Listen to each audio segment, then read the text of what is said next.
Labis na pinsala ang dulot ni Bagyong Tino nang maglandfall ito sa Silago, Southern Leyte.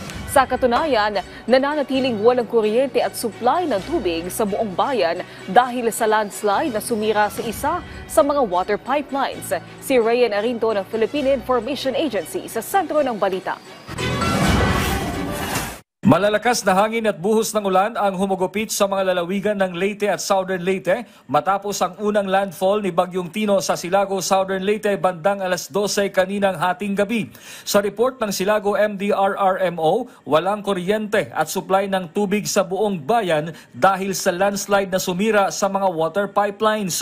Mahirap pa ring marating ang bayan sa ngayon dahil sa mga natumbang poste ng kuryente at mga punong kahoy. Sa rapid damage assessment na isinagawa ng Silago LGU ay wala namang naiulat na namatay at nasugatan dahil sa forced evacuation na ipinatupad ng LGU.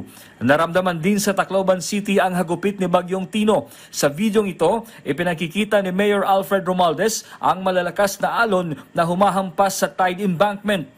Nagsagawa naman ng clearing operations sa malaking bahagi ng Tacloban matapos magsibagsakan ang mga punong kahoy.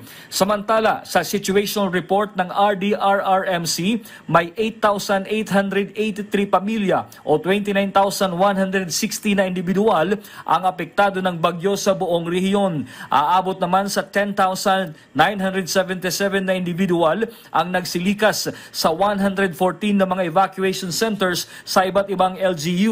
Ang ilan sa kanila ay nananatili pa rin sa mga evacuation centers habang hindi pa ibinababa ang storm warning signals. As of this time, initial information pala natin na re-receive, may natin na mga identified ko mga number of affected families and may natin mga disruption to electricity and connectivity ito natin communication. But initial pala ito, hindi rin ito ang kabugusan sitwasyon kasi as of this time, gina-advise natin ang mga affected local disaster action management councils, mga LGUs, to conduct itong tagsa-tagsang ng mga rapid damage assessment and needs analysis.